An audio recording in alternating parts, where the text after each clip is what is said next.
जब विघ्न सामने आते हैं, सोते से हमें जगाते हैं, मन को मरोड़ते हैं पल पल, तन को झंझोरते हैं पल पल, सतपथ की ओर लगा कर ही जाते हैं हमें जगा कर ही।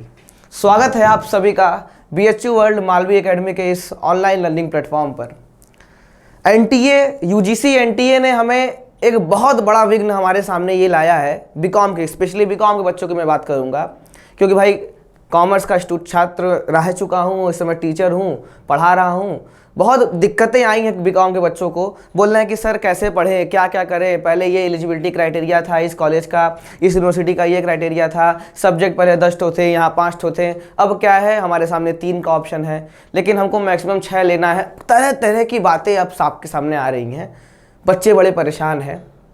तो इसीलिए इस परेशानी को दूर करने के लिए हमने आपसे वादा किया था कि आपकी परेशानी हमारी परेशानी, आपकी खुशी आप ही की खुशी रहेगी और हमारी भी खुशी, दोनों लोग की खुशी रहेगी। तो हर चीज़ में आपका साथ हम देंगे, परेशानी में, खुशी में, दुखी में, सब सिचुएशंस में आप सभी का साथ देंगे। इसीलिए आपके सामने हम लाए हैं कि बीकॉम एंट्रेंस एग्ज़ाम अलग अलग यूनिवर्सिटीज़ का CUET बेस्ड 2022 का जो एग्ज़ाम होने वाला है, वो उस पर किस तरीके से चर्चा विषय हमें करना है, किस तरीके से पढ़ाई करना है, उस पर हम बात करेंगे। आपके मन में इस वीडियो के बाद मुझे नहीं लगता ये कोई संशय विषय आएगा, क्योंकि इस वीडियो में, इस रिकॉर्डिंग में हम अधिकतर सभी स्तरों की बात कर लेंगे। सभी मुख्यतः बड़े बड़े यूनिवर्सिटीज़ में एलिजिबिलिटी क्राइटेरिया पहले क्या थी और इस समय CUET एंट्रेंस एग्ज़ाम जो 2022 में होने वाला है, उसके कंपैरिजन में क्या क्या कॉमन पैरेलल्स आपको दिख रहा है, क्या क्या अपॉर्चुनिटी आपको आ रही है, उसके बारे में हम लोग बात करेंगे। देखिए भाई,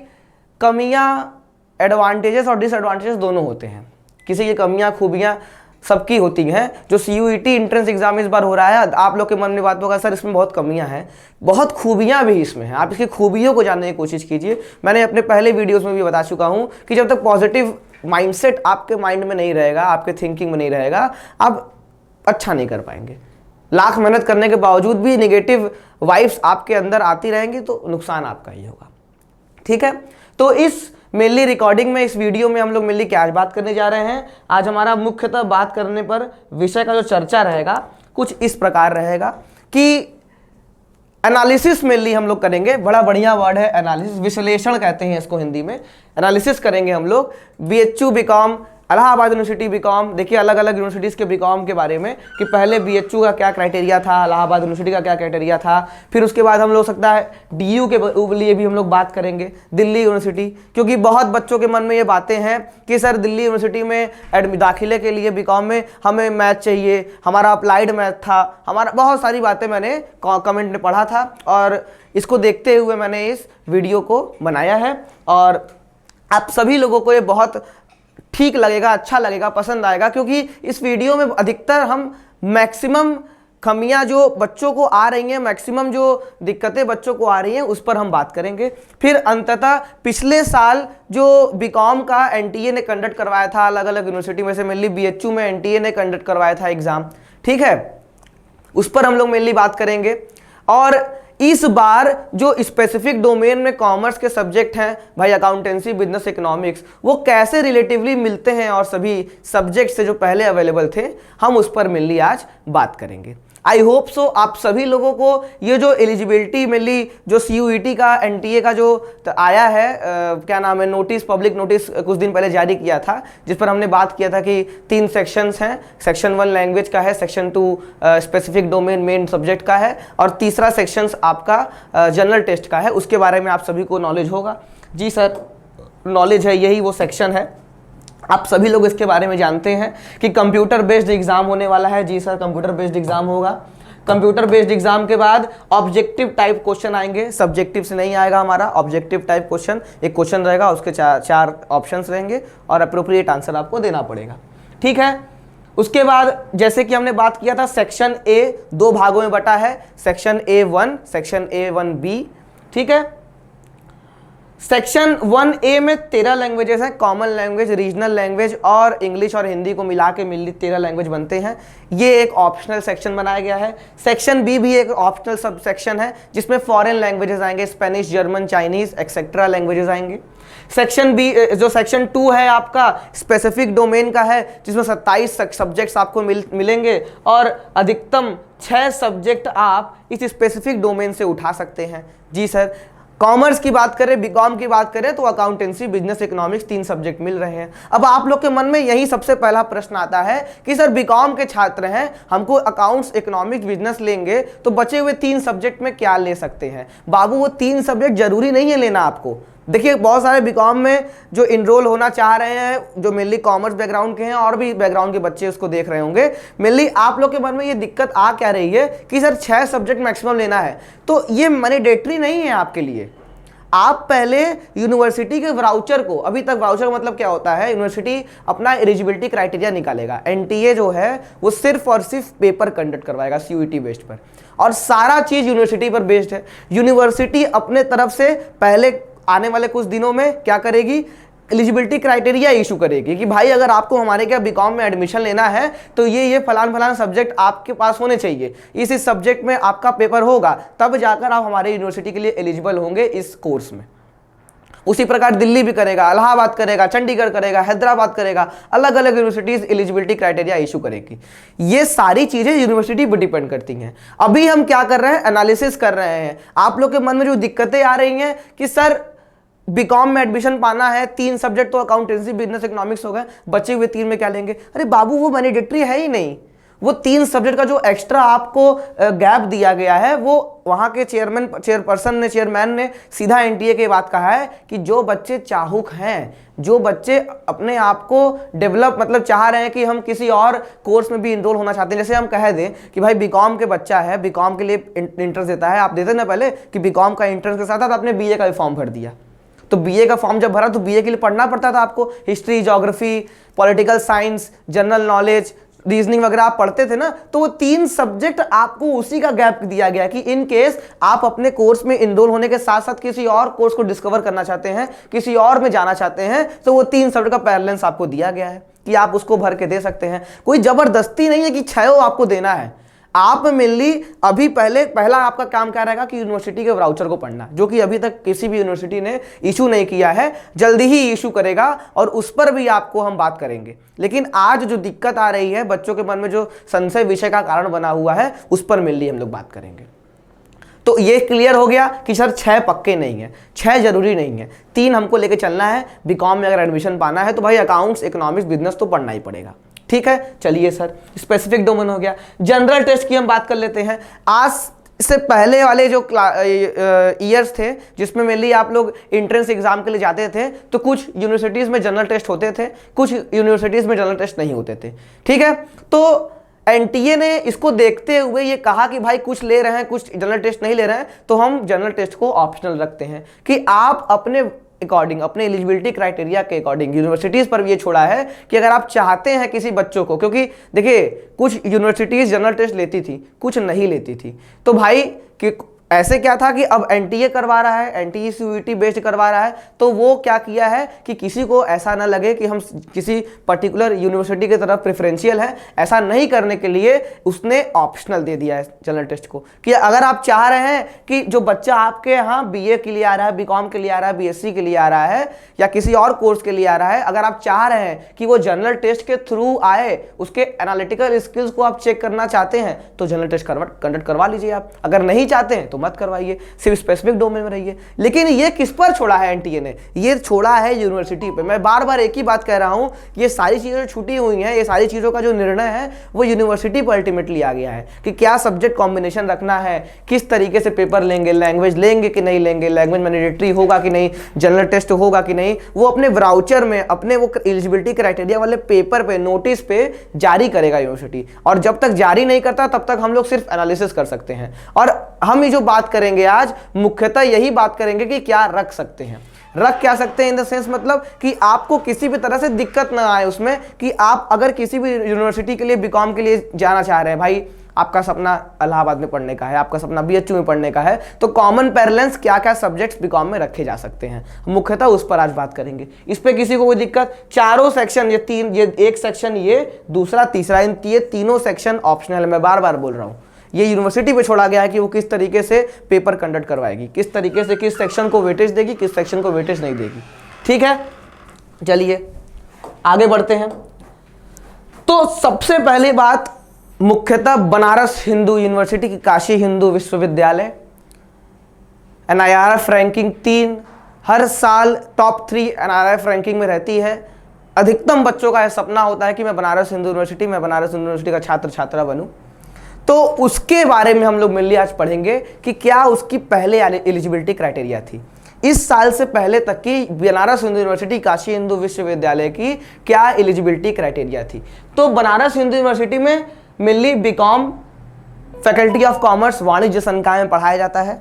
ठीक है, इस फैकल्टीज में क्या एलिजिबिलिटी क्राइटेरिया उन्होंने रखा है, यहां पर वो 2 कोर्स ऑफर करते हैं। एक होता है बीकॉम ऑनर्स, एक होता है BCom honours financial market management.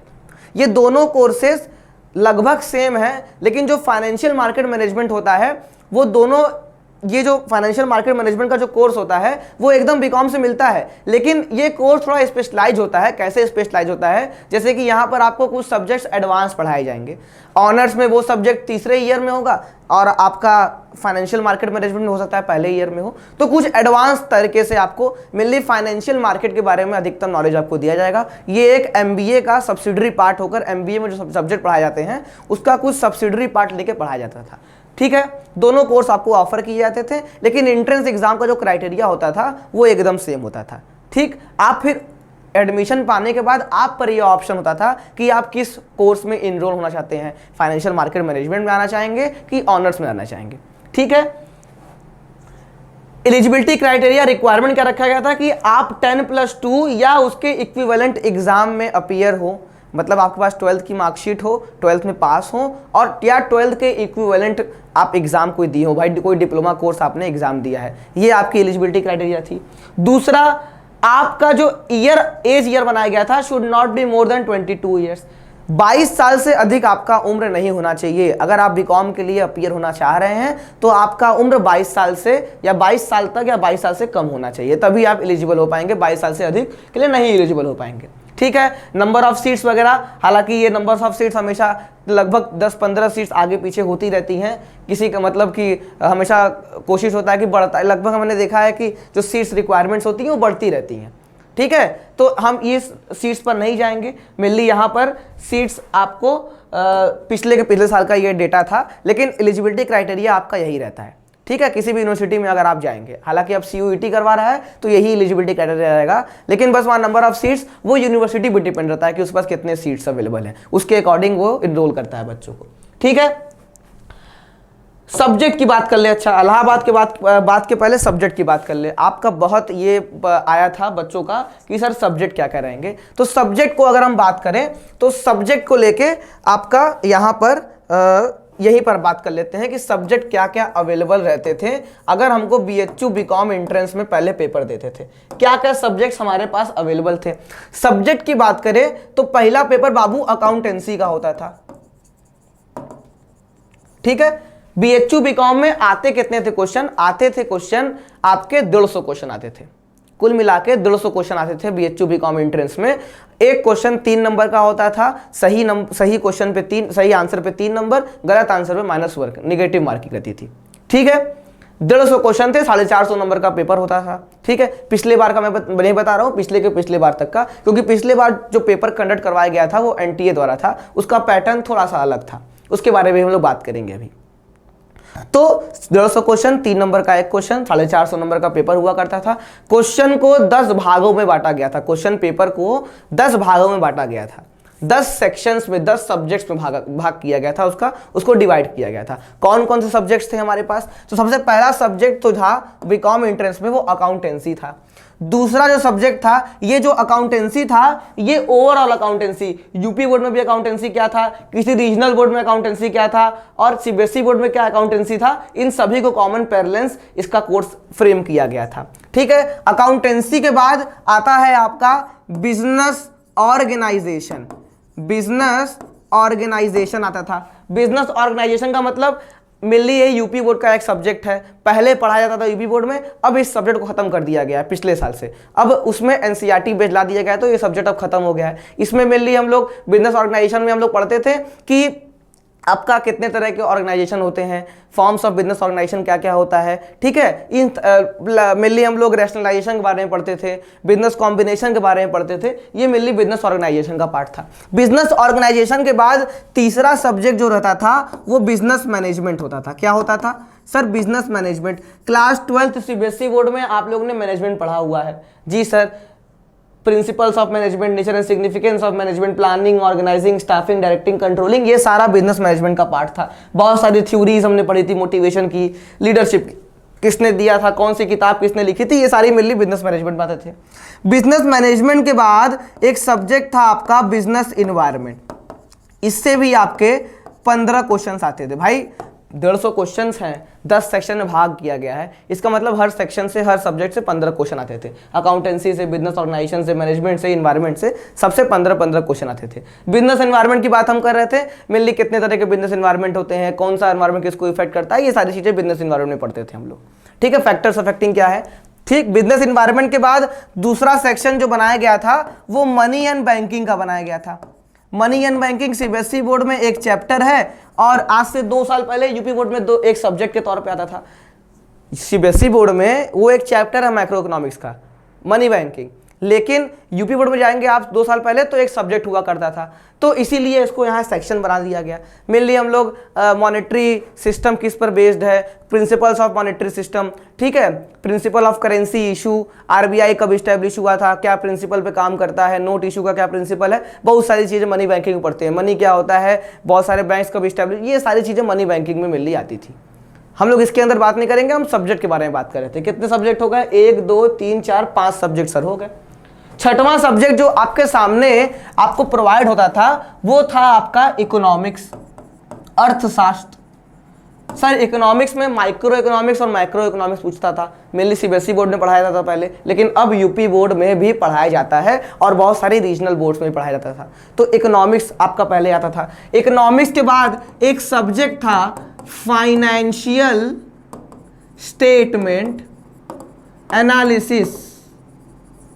Financial statement analysis नामक एक सब्जेक्ट था पहले, एक अलग सेक्शन था। हालांकि अब ये section mainly financial statement analysis आप लोग मेनली सीबीएसई बोर्ड में देखेंगे तो तीसरी वाली किताब जो थी पार्ट बी, वो उसका नाम फाइनेंशियल स्टेटमेंट एनालिसिस था। इसको मेनली हम लोग अलग करके पढ़ते थे पहले, अगर बीएचयू एंट्रेंस एग्जाम के लिए हम लोग अपीयर हो रहे हैं, ठीक है। फाइनेंशियल स्टेटमेंट एनालिसिस के बाद एक सब्जेक्ट पहले आता था, उस सब्जेक्ट का नाम था financial market management.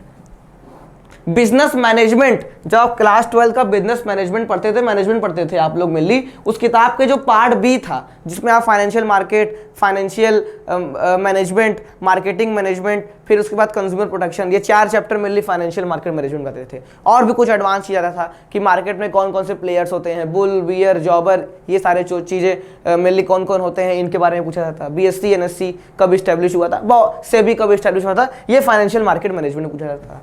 Next subject जो आपसे पूछा जाता आपका किस उसमें बीएचयू एंट्रेंस में, वो था आपका मैथमेटिक्स, बेसिक मैथमेटिक्स। ये बेसिक मैथमेटिक्स पहले आपसे पूछा जाता था, इससे भी 15 क्वेश्चंस आते थे। और बेसिक मैथमेटिक्स के बाद एक आखिरी सेक्शन था आपका कंप्यूटर का basic, computer basic and current economic affairs. Current economic affairs पूछे जाते थे आपसे कि कंप्यूटर में बेसिक मेनली आपको एक्सेल से, पावर पॉइंट से, ये सारी चीज़ें पूछी जाती थी, वर्ड से, ठीक है, वर्ड पैड से, ये कंप्यूटर का बेसिक पूछा जाता था आपसे। और करंट इकोनॉमिक अफेयर मतलब कि आपके निजी जीवन में क्या क्या अभी तक मेनली आपके इकोनॉमिक जीवन में और आपके mainly world space economic system में क्या हो रहा है, वर्ल्ड वाइड क्या हो रहा है, जीके मेनली जीके एक तरह से हो गया, जनरल अवेयरनेस की चीज़ें, वो करंट इकोनॉमिक अफेयर में पूछी जाती थी पहले इस 10 सेक्शंस में हमारा BHU BCom entrance exam appear mainly बच्चे होते थे इन्हीं सब्जेक्ट के बेसिस पर, इन्हीं से क्वेश्चन पूछे जाते थे और इसके अकॉर्डिंग ही आपका एडमिशन होता था। और इन सभी सेक्शन से 15 क्वेश्चन पूछे जाते थे, कुल मिला के 150 क्वेश्चन रहते थे, माइनस मार्किंग -1 होता था नेगेटिव मार्किंग पे। और पे ये था आपका बीएचयू बीकॉम के बारे में।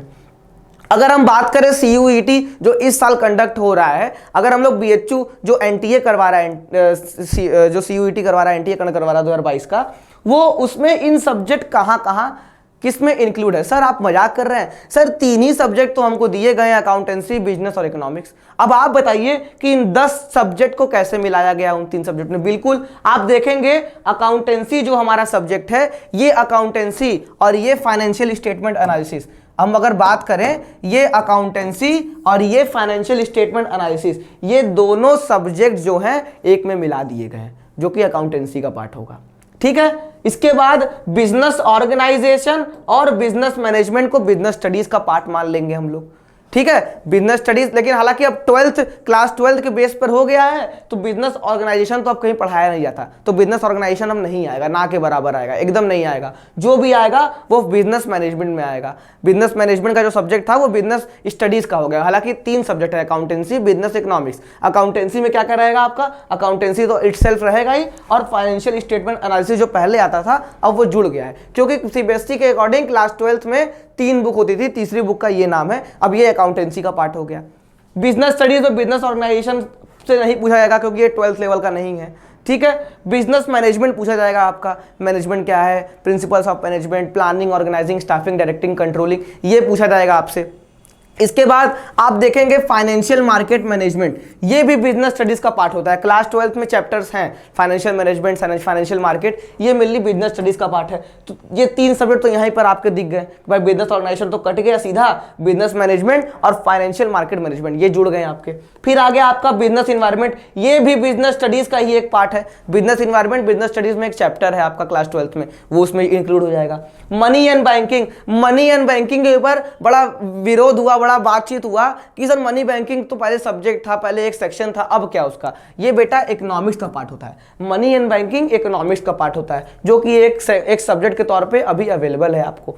नेक्स्ट बात करेंगे मैथमेटिक्स, जो बेसिक आपको दिया जा रहा है। बेसिक मैथमेटिक्स में जनरल टेस्ट में जोड़ दिया गया है कि अगर किसी यूनिवर्सिटी चाह रही है कि हमारा जो बच्चा है जो हमारे यूनिवर्सिटी में पढ़ना चाह रहा है बीकॉम, अगर वो चाह रही है तो वो दे सकती है, वो यूनिवर्सिटी पर छोड़ा गया है। तो basic mathematics mainly general test का पार्ट हो गया। कंप्यूटर बेसिक्स को मेनली हटा दिया गया है, और करंट इकोनॉमिक अफेयर जो आपको है वो जनरल टेस्ट में इंक्लूड कर दिया गया है। तो सारे सब्जेक्ट को आप ओवरऑल देख रहे हैं, सब 3 सेक्शंस में इस बार बांट दिया गया है। कोई भी चेंजेस नहीं है, आप ध्यान से अगर बात समझेंगे, कोई भी चेंजेस नहीं है। आप मेनली सारे सब्जेक्ट्स आपको आने वाले 3 सब्जेक्ट से हैं, और आपको पता ही है कि कितने क्वेश्चन पूछे जाएंगे। सर 50 क्वेश्चन आपके स्पेसिफिक डोमेन से रहेंगे, जिसमें 40 क्वेश्चन आपको करने हैं। 45 मिनट का समय रहेगा ईच स्पेसिफिक डोमेन के लिए। ठीक है, हर एक स्पेसिफिक डोमेन के लिए 45 मिनट्स का समय आपको दिया जाएगा। 3 सब्जेक्ट हैं आपको। सर वो 3 सब्जेक्ट जो और जोड़ना है, हम बार बार बोल रहे हैं कि जो और 3 सब्जेक्ट आपको मैक्सिमम लिमिट दिया गया है, वो आपके ऊपर डिपेंड करता है कि अगर आप चाह रहे हैं कि हम जिस कोर कोर्स के लिए आए, बीकॉम के लिए आए, लेकिन हम चाह रहे हैं कि बीए का भी प्रिपरेशन करके बीए में भी हम एनरोल होना चाह रहे हैं, बीए का पेपर देना चाह रहे हैं, तो बीए के लिए भी आप जा सकते हैं। बीए के लिए 3 सब्जेक्ट का आपको गैप छोड़ा गया है, तो वो आपके ऊपर डिपेंड करता है, वो बच्चों पर डिपेंड करता है। लेकिन मैंडेटरी नहीं है कि 6 सब्जेक्ट का जो आपको जगह दिया गया है, 6 ब्लॉक दिए गए हैं आपको, तो 6 ब्लॉक को भर के 6 सब्जेक्ट को भरिए, ऐसा कोई बात नहीं है आपके ऊपर।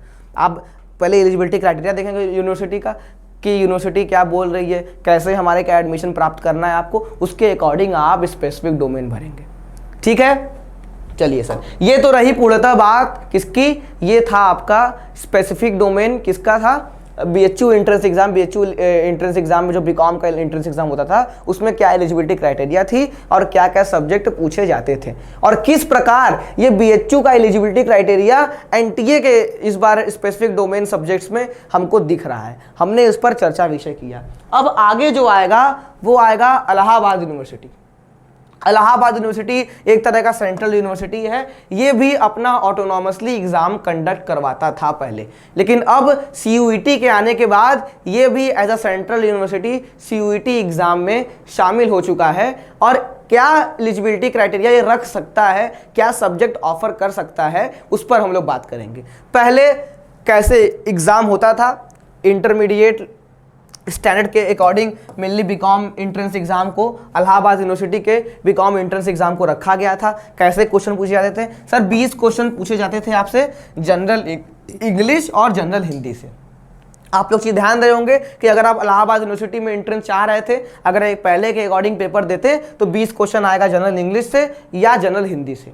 ये आपके ऊपर है कि इंग्लिश लेना है और हिंदी लेना है। अब आप देख लीजिए, इस बार से मिला लीजिए, इस बार आपको लैंग्वेज का सेक्शन दिया गया है। हाँ सर, लैंग्वेज से 13 क्वेश्चन, 13 सब्जेक्ट्स, मतलब 13 लैंग्वेजेस हैं। 13 लैंग्वेज में किसी एक लैंग्वेज को चूज करना है आपको। तो भाई ये तो सीधा सीधा आपको दिख रहा है कि ये जो आपका क्राइटेरिया है इलाहाबाद यूनिवर्सिटी के क्राइटेरिया से मिलता हुआ है। इस बार का जो सीयूईटी का क्राइटेरिया है वो इलाहाबाद यूनिवर्सिटी के क्राइटेरिया से बहुत हद तक मिलता है। इसीलिए आप देख रहे हैं जनरल इंग्लिश, जनरल हिंदी आपके ऊपर छोड़ा गया है। और कुछ रीजनल लैंग्वेजेस भी आपको दे दिए गए हैं, क्योंकि और भी रीजन के लैंग्वेज बच्चे वहां पर एंट्रेंस एग्जाम में अपीयर होंगे। आसाम के, सिक्किम के, नीचे आपके हैदराबाद के, आपके इधर गुजरात साइड के, तो अलग अलग यूनिवर्सिटी के बच्चे, मतलब अलग अलग रीजन के बच्चे यूनिवर्सिटी एंट्रेंस एग्जाम में एडमिशन पाने के लिए अपीयर होंगे। तो उनको लैंग्वेज की दिक्कत ना सके, उनके पास चॉइस रह सके, इसीलिए इंग्लिश हिंदी के अलावा और भी सब्जेक्ट दिए गए हैं आपको। तो इसका मतलब इलाहाबाद यूनिवर्सिटी का लैंग्वेज का जो पैटर्न था वो सीयूईटी में फॉलो हो रहा है। ठीक है, आगे बढ़ते हैं। ये लिखा है जनरल अवेयरनेस। जनरल अवेयरनेस से पहले 10 क्वेश्चन आते थे आपके, 20 क्वेश्चन लैंग्वेज से, 10 क्वेश्चन जनरल अवेयरनेस से। जनरल अवेयरनेस में क्या आएगा? करंट इकोनॉमिक अफेयर आ जाएगा आपका, बहुतों का जीके दे देगा आपको, ठीक है, न्यूमेरिकल एबिलिटी दे देगा, कुछ बेसिक मैथ दे देगा। ये जनरल अवेयरनेस के क्वेश्चन पे आ जाएंगे, जो कि इस बार भी जनरल टेस्ट के फॉर्म में अवेलेबल है आपको। आप देखेंगे कि जनरल टेस्ट का जो सेक्शन है, जो ऑप्शनल है आपके लिए, वो भी आपको एनटीए ने ऑफर किया है। लेकिन क्वेश्चन का पैटर्न कितना रहेगा? यहाँ 10 क्वेश्चन पूछे जाते हैं, लेकिन इस बार 40 क्वेश्चन आपको देना है। 50 क्वेश्चन पूछे जाएंगे, उसमें 40 करना है आपको। तो लगभग तो लैंग्वेज का सेक्शन और जनरल टेस्ट का सेक्शन हमको इस बार से मिलता जुलता लग रहा है। आपका इलाहाबाद यूनिवर्सिटी का जो पहले होता था, इस बार के सीयूईटी एंट्रेंस एग्जाम से मिलता जुलता मिल रहा है। लेकिन क्वेश्चन का लेवल, मतलब क्वेश्चन का जो पैटर्न होगा थोड़ा सा आगे ऊपर होगा कि भाई पहले 20 पूछे जाते थे, लेकिन इस बार 50 पूछे जाएंगे, 40 करना है। वो नंबर ऑफ क्वेश्चन बढ़ा दिए गए। लेकिन आप यहाँ पर ये चीज ध्यान दे सकते हैं कि लगभग हमारा इलाहाबाद यूनिवर्सिटी का जो एंट्रेंस एग्जाम जिस बेस पे होता था, उसी कुछ हद तक आपका सीयूईटी एंट्रेंस एग्जाम पे मिलता जुलता है। आपका पूरा नहीं मिल रहा है, मैं कह रहा हूं कि इसका भी कुछ फीचर लिया गया है। भाई देखिए, आपको अगर हम बात करें एनटीए एग्जाम की, तो एनटीए जो सीयूईटी एंट्रेंस एग्जाम आपका कवर अप करवा रहा है, वो सभी यूनिवर्सिटी के एंट्रेंस एग्जाम के को कॉमन पैरेलल्स के बेसिस पे, एक कॉमन गाइडलाइन के बेसिस पे उसको करवा रहा है। सभी यूनिवर्सिटी के एंट्रेंस एग्जाम के फीचर्स उसमें इनहेरिटेड है। किसी पर्टिकुलर यूनिवर्सिटी को नहीं देखना है कि इसका ही उठा के दे दिया है, नहीं, सभी यूनिवर्सिटी को देखते हुए कैसे वो लोग एंट्रेंस एग्जाम करवाते थे कि बच्चे उसको देते थे, वो बच्चों को दिक्कत ना है, इस बेसिस पे एनटीए कंडक्ट करवा रहा है इस बार। ठीक है, तो बीएचयू में कुछ प्रॉपर्टी इनहेरिट कर लिया, कुछ इलाहाबाद यूनिवर्सिटी के प्रॉपर्टी इनहेरिट कर लिया, और क्या किया? अब देखिए, पहला सेक्शन ये था, दूसरा सेक्शन आपका जनरल अवेयरनेस था, तीसरा सेक्शन था आपका कॉमर्स का। कॉमर्स का आपका था, कॉमर्स का मतलब मेनली आपके जो जिस बीकॉम के लिए जा रहे हैं, अधिकतर बच्चे कॉमर्स के होते हैं। तो कॉमर्स के जो अधिकतर बच्चे होते हैं भाई, कॉमर्स पढ़ के गए हैं, तो उनसे क्या पूछेगा? उनके स्पेसिफिक डोमेन का क्वेश्चन पूछेगा। स्पेसिफिक डोमेन का क्वेश्चन पूछेगा। कितने क्वेश्चन पूछेगा सर? 120 क्वेश्चन पूछेगा। लेकिन अब के पैटर्न में क्या है? अब के पैटर्न में है 50 क्वेश्चन पूछेगा, 40 करना है आपको। नंबर ऑफ क्वेश्चन घटा दिए गए। लेकिन वही पैटर्न आपको दिख रहा है कि इंटरमीडिएट लेवल के, देखिए यहां पर ब्रैकेट में लिखा भी हुआ है कि इंटरमीडिएट लेवल के क्वेश्चंस कॉमर्स के पूछे जाएंगे आपके, मतलब 12th लेवल के पूछे जाएंगे। लेकिन हालांकि इंटरमीडिएट का मतलब होता है कुछ 11 का भी पार्ट, कि जहां पर 11 का बेसिक काम आता है। अब मैं एक बात आपको और यहीं पर बात रख दूं कि पूर्णतः 12th पर, जैसे एनटीए ने कहा है कि स्ट्रिक्टली 12th के बेसिस पे हम लोग फॉलो करेंगे। लेकिन मैं आप एक बात अपने जहन में रखिए कि अगर आप कॉमर्स के बच्चे हैं, किसी एंट्री को पास करना चाह रहे हैं, लेकिन अगर आपका 11th का बेसिक ही क्लियर नहीं है, तो कैसे एंट्री पास करेंगे? मैं ये नहीं कह रहा हूं कि आपको 11th पढ़ाया जाएगा, ऐसा कुछ नहीं है। लेकिन जहां जरूरत पड़ेगी क्लास 11th को पढ़ाने की, क्लास 11 के कुछ बेसिक टर्मिनोलॉजी, बेसिक टॉपिक्स को कवर अप करने की, हम उसको पढ़ाएंगे, तब जाकर आपको 12th का क्लियर होगा।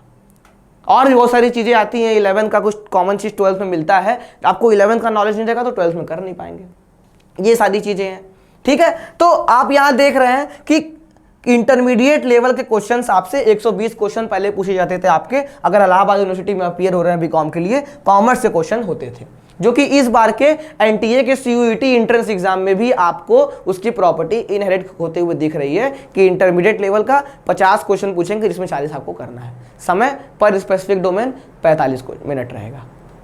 ठीक है भाई, इलाहाबाद यूनिवर्सिटी का काम आपका यहाँ पर आपको सीधा सीधा एलिजिबिलिटी क्राइटेरिया दिख रही है, कैसे पेपर हुआ करता था इलाहाबाद यूनिवर्सिटी का। इसमें किसी को कोई दिक्कत, कोई संशय विषय होगा ही नहीं, मैंने पूरा खोल के रख दिया आपके सामने और ये भी बता दिया कि किस प्रकार बीएचयू, किस प्रकार इलाहाबाद यूनिवर्सिटी आपके एनटीए सीईटी एंट्रेंस एग्जाम के पैटर्न को भाई बहुत बखूबी एंट्रेंस जो सीयूईटी एंट्रेंस एग्जाम हो रहा है बखूबी किस तरीके से इनहेरिट करके शो कर रहा है कि हाँ भाई सभी लगभग सभी यूनिवर्सिटी को सभी यूनिवर्सिटीज के प्रॉपर्टीज को इनहेरिट कर रहा है, सभी यूनिवर्सिटी की प्रॉपर्टी को आपको दिखा रहा है कि भाई बीएचयू का कुछ प्रॉपर्टी हमने लिया है, जैसे इलाहाबाद करवाता था उसके प्रॉपर्टी को हमने कुछ दर्शा रहा है। तो आपको किसी पर्टिकुलर जगह पर ऐसा ना दिखे कि यार इसी पर्टिकुलर यूनिवर्सिटी को लिया गया है, इसी के अकॉर्डिंग किया गया है, आपको उसमें आपका नहीं नुकसान है, उसमें सभी का मेनली ये एलिजिबिलिटी क्राइटेरिया रखा गया है सभी के लिए ऑन अ कॉमन पैरेलल्स।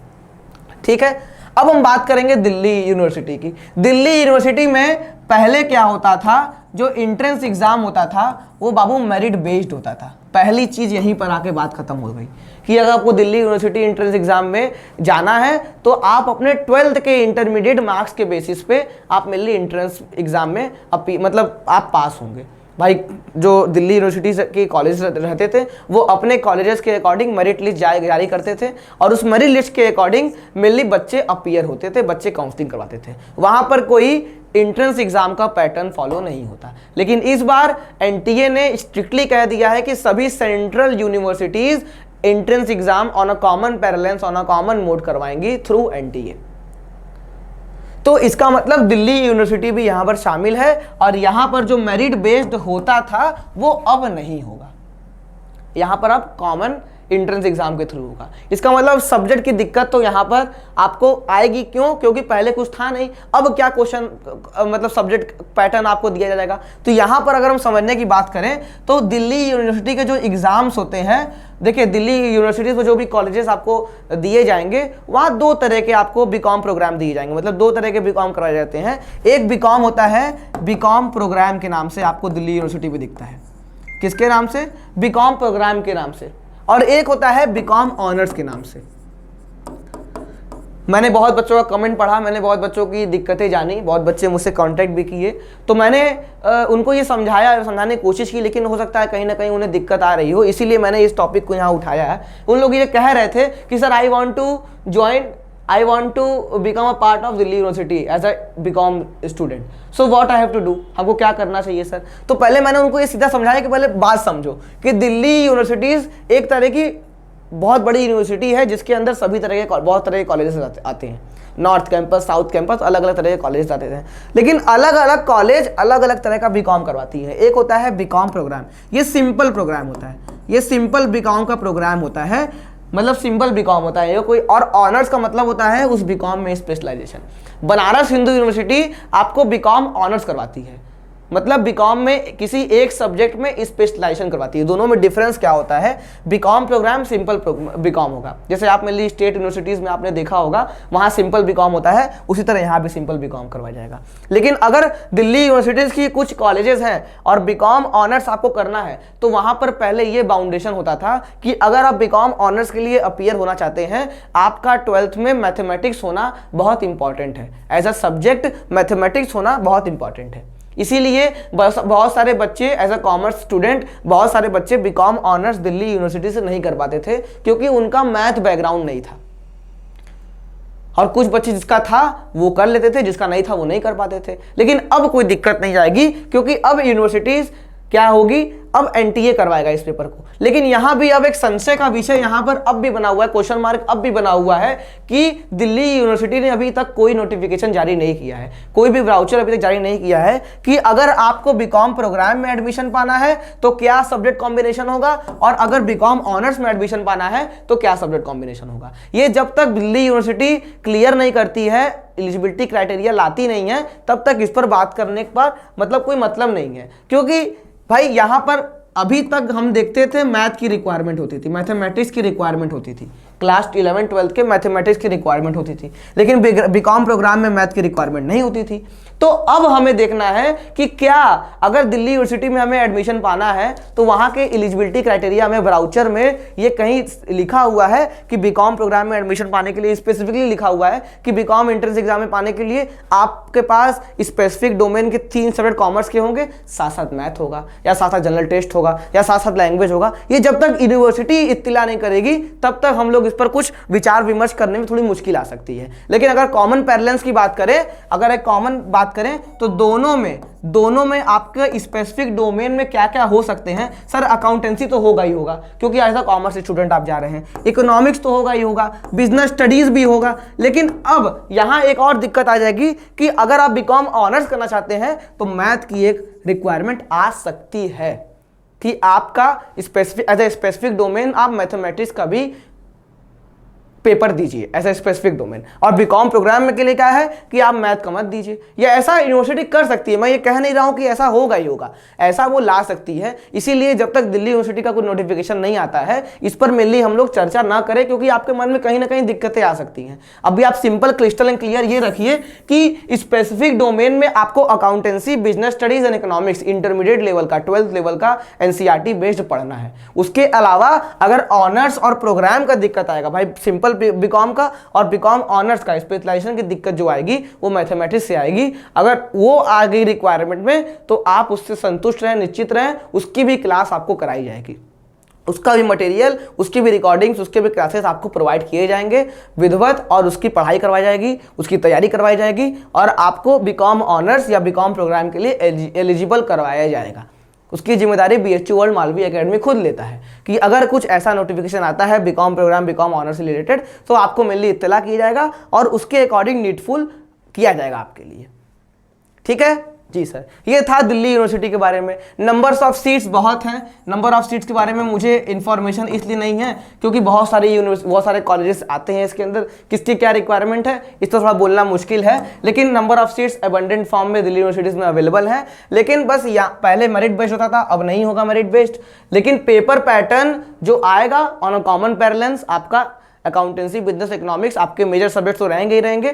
दिक्कत कहाँ आएगी? प्रोग्राम पर और ऑनर्स में। प्रोग्राम सिंपल बीकॉम है, ऑनर्स स्पेशलाइज्ड बीकॉम है, और स्पेशलाइज्ड बीकॉम के लिए पहले मैथमेटिक्स जरूरी होता था आपका 12th लेवल में। लेकिन क्या अब ऐसा कुछ कहेगा दिल्ली यूनिवर्सिटी? ये जब तक दिल्ली यूनिवर्सिटी इत्तला नहीं करता, स्पेसिफाई नहीं करता, इस पर हम लोग थोड़ा सा इंतजार करेंगे यूनिवर्सिटी के नोटिफिकेशन के लिए। ठीक है, चलिए अब मेनली हम लोग बात करेंगे आपका स्पेसिफिक डोमेन को लेके, जो कि हमने लगभग क्लियर कर लिया है कि इस बार कॉमर्स की अगर हम बात करें तो कॉमर्स के कौन कौन से सब्जेक्ट्स अवेलेबल हैं। तो 3 सब्जेक्ट्स सर अवेलेबल हैं, अकाउंटेंसी, इकोनॉमिक्स और बिजनेस स्टडीज।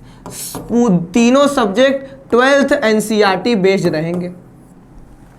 ठीक है, और ये बात भी हमने कर लिया है कि 12th एनसीईआरटी बेस्ड रहेंगे। सर इसका ये मतलब नहीं कि आप सर 11th ही पढ़ाइए, लेकिन अगर कहीं जरूरत पड़ गई क्लास 11 के कुछ टॉपिक्स की, कुछ बेसिक टर्मिनोलॉजी, जैसे हमने एग्जांपल दिया था ना आपको कि सर आपको मान लीजिए अगर लेजर बनाना है, लेजर बनाने की नॉलेज ही आपको नहीं रहेगी तो क्या पार्टनरशिप अकाउंट में आप partner capital account, revaluation account, realisation account, इन सारे अकाउंट्स को आप बना पाएंगे? सर नहीं बना पाएंगे। वही बात मैं आपसे कहना चाह रहा हूं कि अगर आपको देखा जाएगा कि भाई अगर उस टॉपिक, जो टॉपिक 12th का हम उठा रहे हैं, एग्जांपल के तौर पे हमने ले लिया है नॉन प्रॉफिट ऑर्गेनाइजेशन की अकाउंटिंग, हमने वो आपको पढ़ा रहे हैं, उसको पढ़ाते वक्त हमको लग रहा है कि बच्चों को जनरल एंट्री के नॉलेज में दिक्कत आ सकती है, ये जनरल एंट्री क्यों पास किया गया है, ये लेजर क्यों बनाया गया है, इसमें पोस्टिंग किस प्रकार की गई है, तो उस समय अगर दिक्कत आ गई तो उस समय आपको 11th के बेसिक टर्मिनोलॉजी से, बेसिक कंसेप्ट से इत्तला करवाया जाएगा, एक बार फिर से आपको रिवाइज करवाया जाएगा। क्यों? क्योंकि देखिए आपको जब तक बेसिक क्लियर, मैं बार बार कहता हूं कि जब तक बेसिक क्लियर नहीं तब तक एडवांस बेकार है आपका। आपको एडवांस घोल के पिला दिया जाए, बेसिक पे आपका कमांड नहीं रहेगा तो नहीं कर पाएंगे। और कहीं ना कहीं बड़े बड़े क्वेश्चंस, कठिन से कठिन क्वेश्चंस बेसिक से ही फॉलो होते हैं। आपका बेसिक क्लियर रहेगा तो आप कर ले जाएंगे उसको। एडवांस अच्छा होने से मतलब नहीं है, बेसिक भी साथ साथ अच्छा होना चाहिए आपका। ठीक है, तो अकाउंटेंसी में हमने बात कर लिया भाई। सीबीएसई बोर्ड के अकॉर्डिंग देखें 3 बुक मतलब 2 बुक है, हालांकि एनसीईआरटी बेस्ड 2 बुक है, लेकिन आपका ऐसे जाएंगे 12 बेस में तो 3 बुक है। आपका एक पार्टनरशिप का है जिसमें एनपीओ भी आता है आपका साथ साथ, दूसरा आपका कंपनीज का है जिसमें शेयर, डिबेंचर, रिडम्पशन, ये सारी चीज़ें आती हैं। तीसरा है financial statement analysis, cash flow, accounting ratio, comparative common size, ये सारी चीज़ें फाइनेंशियल स्टेटमेंट एनालिसिस में आती हैं। ठीक है, इकोनॉमिक्स की बात कर ले। इकोनॉमिक्स में मैक्रो इकोनॉमिक्स, माइक्रो इकोनॉमिक्स। अब दिक्कत यहाँ है क्या सर, हमारे 12th लेवल पे जब हम लोग जब 11 12 पढ़ते थे तो उस समय 12th लेवल पे माइक्रो मैक्रो आता था, लेकिन बाद में सीबीएसई बोर्ड ने माइक्रो और स्टैटिस्टिक्स को क्लास 11th में कर दिया, मैक्रो इकोनॉमिक्स और इंडियन इकोनॉमिक डेवलपमेंट को आपका 12th में रख दिया। तो क्या क्या पढ़ेंगे हम लोग, मिली मैक्रो इकोनॉमिक्स पढ़ेंगे और इंडियन इकोनॉमिक डेवलपमेंट पढ़ेंगे हम लोग मिली। ये हमारा क्लास 12 का है। और बिजनेस स्टडीज में आप लोग जानते ही हैं, पूरे मैनेजमेंट को हम लोग मिलली समझेंगे, और मैनेजमेंट के साथ साथ financial market, financial management, consumer protection और मार्केटिंग मैनेजमेंट मिलली बिजनेस स्टडीज में पढ़ेंगे। इसके साथ साथ अब आप लोग को दिक्कत हो रही होगी सर, पहले बीएचयू के लिए हम लोग मिलली बहुत सारे सब्जेक्ट पढ़ते थे, क्या वो सारे सब्जेक्ट मिल रहे हैं? बिल्कुल मिल रहे हैं। बीएचयू में हम जैसे आपको पहले ही बता चुके हैं कि बीएचयू में फाइनेंशियल स्टेटमेंट एनालिसिस अलग से पूछा जाता था, लेकिन अब क्या है, वो अकाउंटेंसी का पार्ट है।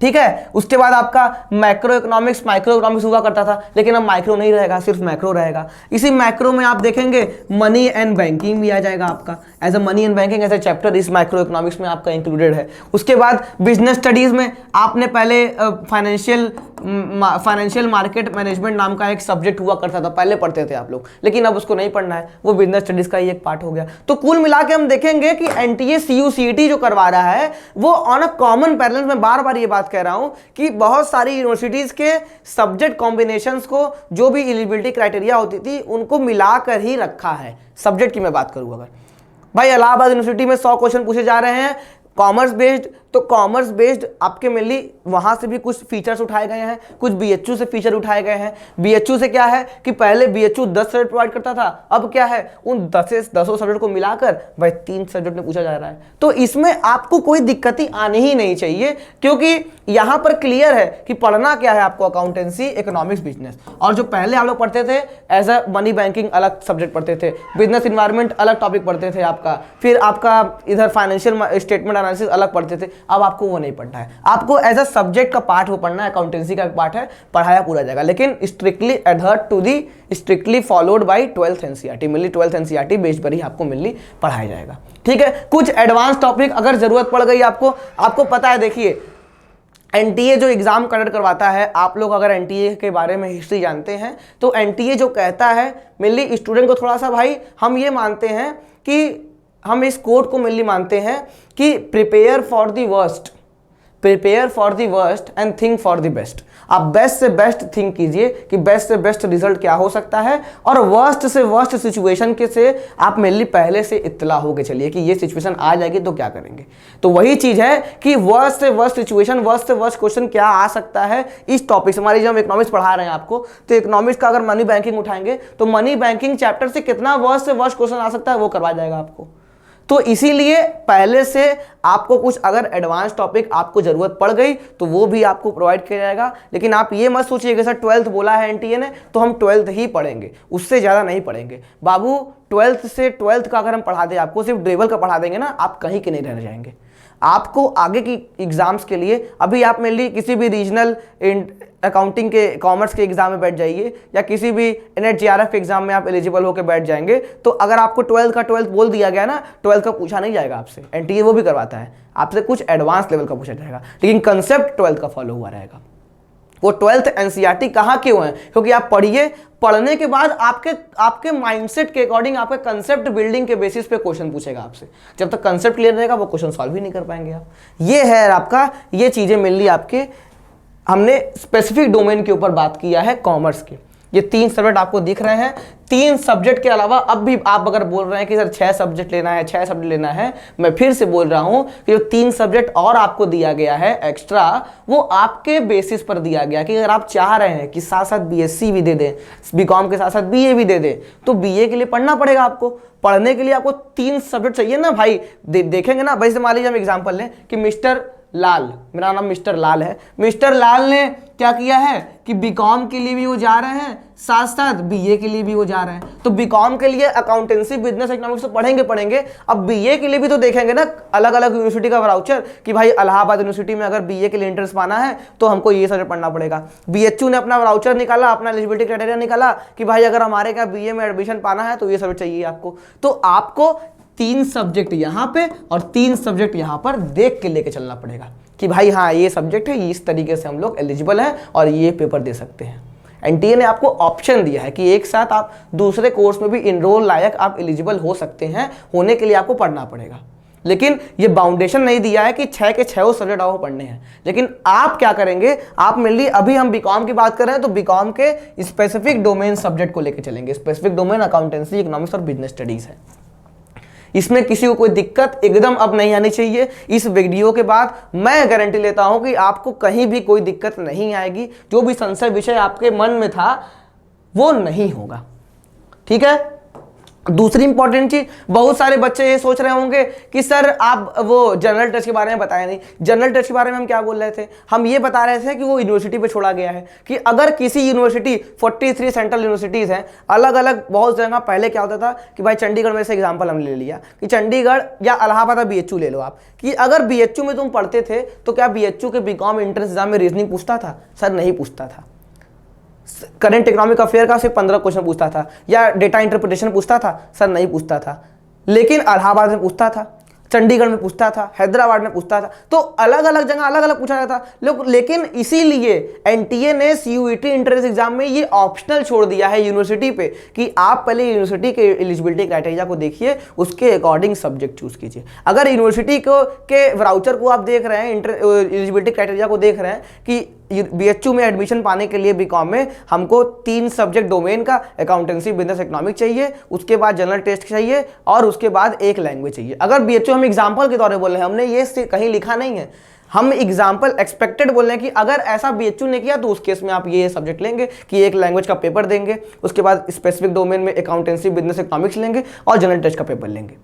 बीएचयू ने, इलाहाबाद यूनिवर्सिटी ने कह दिया कि हमारे क्या बीकॉम में एडमिशन पाने के लिए स्पेसिफिक डोमेन का अकाउंटेंसी, बिजनेस, इकोनॉमिक्स आपको चाहिए, उसके बाद आपका एक जनरल टेस्ट चाहिए और फिर उसके बाद आपका एक लैंग्वेज चाहिए। वाले इलाहाबाद यूनिवर्सिटी ने भी अपना वाउचर इसी तरह जारी कर दिया। चंडीगढ़ यूनिवर्सिटी ने कुछ और वाउचर जारी कर दिया। चंडीगढ़ यूनिवर्सिटी ने कहा एक लैंग्वेज चाहिए, एक जनरल टेस्ट चाहिए, 2 स्पेसिफिक डोमेन चाहिए। तो वो यूनिवर्सिटी पे डिपेंड करता है बाबू, उसके अकॉर्डिंग आप फॉर्म, उसके अकॉर्डिंग मेनली आप तैयारी करेंगे। लेकिन अगर कॉमन पैरेलल्स बात करें, कॉमन तरीके से बात करें तो लगभग जितनी भी 43 यूनिवर्सिटीज हैं वो बीकॉम एंट्रेंस एग्जाम के लिए हम बात कर रहे थे, तो बीकॉम एंट्रेंस एग्जाम के लिए mainly subject combination specific domain में अकाउंटेंसी, बिजनेस, इकोनॉमिक्स ही रखा जाएगा। जो भी ऊपर नीचे होगा वो लैंग्वेज या जनरल टेस्ट का होगा, और अगर हुआ भी तो आपको हर एक यूनिवर्सिटी के अकॉर्डिंग पढ़ाया जाएगा।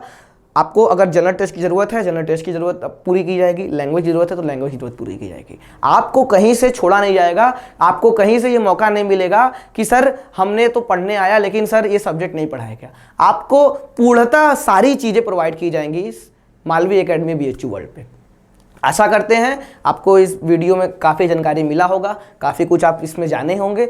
बहुत सारा संशय विषय, जो डाउट्स आपके मन में आ रहे थे, जो ऊपर तरंगे ऊपर नीचे आ रही थी, जो उठ रही थी, वो बहुत हद तक कम हुई होंगी।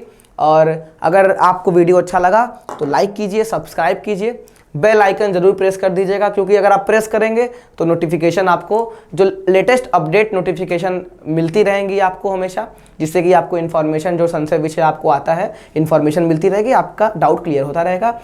मिलेंगे अपने नेक्स्ट क्लास के साथ, मेनली नेक्स्ट डाउट सेशन या हुआ या आपका नेक्स्ट सीरीज हुआ उसमें मिलेंगे।